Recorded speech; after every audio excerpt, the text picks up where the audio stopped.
Alors, le livre Les mères de la liberté, femmes et lutte pour l'indépendance en Guinée est un livre qui parle de la femme guinéenne, de nos mères qui ont milité aux côtés des hommes pour permettre à la Guinée d'accéder à son indépendance.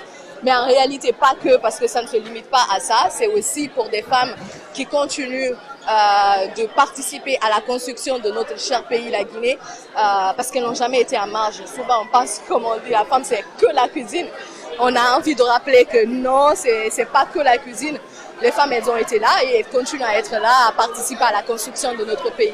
C'est ça, nous, on n'arrête pas de dire, c'est une position militante que je prends, que l'histoire réelle a été, c'est un effacement systémique de l'histoire des femmes en Guinée. Parce que c'est quand même dommage qu'on n'ait pas de ressources sur elles, sur ce qu'elles font, sur ce qu'elles ont eu à faire et sur ce qu'elles continuent à faire. Que pas d'écrit, pas d'historien, et tout de suite, Dr Safia, tu l'as dit, c'est ce que je pense aussi. L'histoire de la Guinée a été écrite par les hommes pour les hommes, et on ne se retrouve pas dedans. Et en tant que militante, il est important qu'on remette en cause ce qui existe, qu'on fouille et qu'on contribue à la documentation de notre histoire, de notre pays, parce que l'effacement ne peut pas être continuel.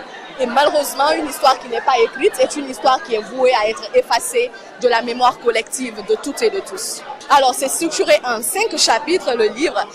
Le premier chapitre m'amène à faire une analyse critique de la situation du positionnement des femmes de la période coloniale jusqu'à maintenant.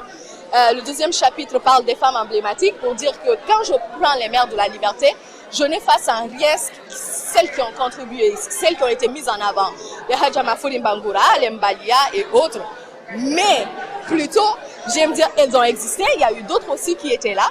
Donc le troisième chapitre nous ramène vers ces femmes qui ont été oubliées à travers une cartographie de leurs actions, de leurs représentations dans les régions, dans les préfectures, dans les communautés, et ensuite ramener plus tard vers la continuité des actions des femmes. Et cette continuité s'inscrit par exemple au moment où les femmes ont pris la révolte en 1977 pour faire une grève contre le président Ahmed Sékou Touré, parce qu'il y avait la police économique qui avait rendu la vie misérable à tout le monde.